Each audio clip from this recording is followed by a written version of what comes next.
there, welcome back to season 50. Today we're going to check out the brand new but old machine gun, the Daybreak. And this weapon has a crazy amount of fire rate, so it does have unique characteristics. Let's start with the special abilities. It has a chance of 2 times damage, a 20% chance of that. So it shoots a whole bunch of bullets, so you are going to get the 2 times damage no matter what, at least in each of the magazines. Also, critical boost. Each enemy kill increases the critical hit chance by 4% up to 100%. So again, you are going to get that every single time, which is really, really cool. There's the amount of resources that I use. You can see right there, the weapon enhancement points and the credits. Let's take a look at the gadgets or accessories. Right here, the bullet spread can be reduced by buying minus 5%. It also has a good amount of scope power right there. This one is going to increase the scope a lot more, but it improves the effective range. So it just depends on what you want to do right there. There is a little bit of a difference in those. And this one ultimately is going to reduce the bullet spread. I recommend that you use this one. I think it's going to be a little bit better, but you can use that one if you prefer the more of a sniper look.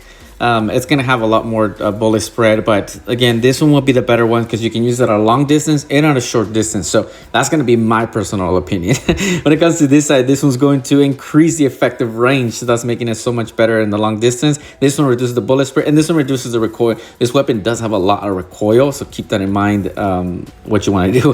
The rate of fire gets increased in this one by plus 10%, which is really cool because remember, it already has a whole bunch of fire rate, so plus 10% is even more. This one is going to improve the damage by 15%, but it won't increase the fire rate. I recommend the fire rate because it's just so much better. And then this one's going to give you the critical chance of plus 10%.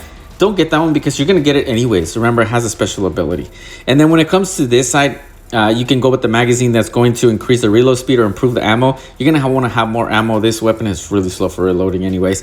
And this one, 100%, you need it because it's going to reduce the recoil. This weapon has a lot of recoil. This one improves the movement speed. You need it because this weapon is heavy and also improves the bullet spread. So no brainer. When it comes to this one, you can either improve the effective range and reduce the enemy's running speed, or you can increase the damage. This weapon already has a little bit of damage, so I'm going to recommend that you go for that one. That one's going to be the better option for you.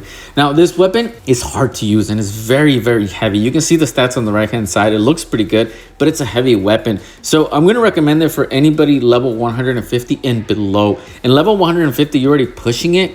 I don't recommend that you get this weapon if you have one of the weapons from the previous season or this current season.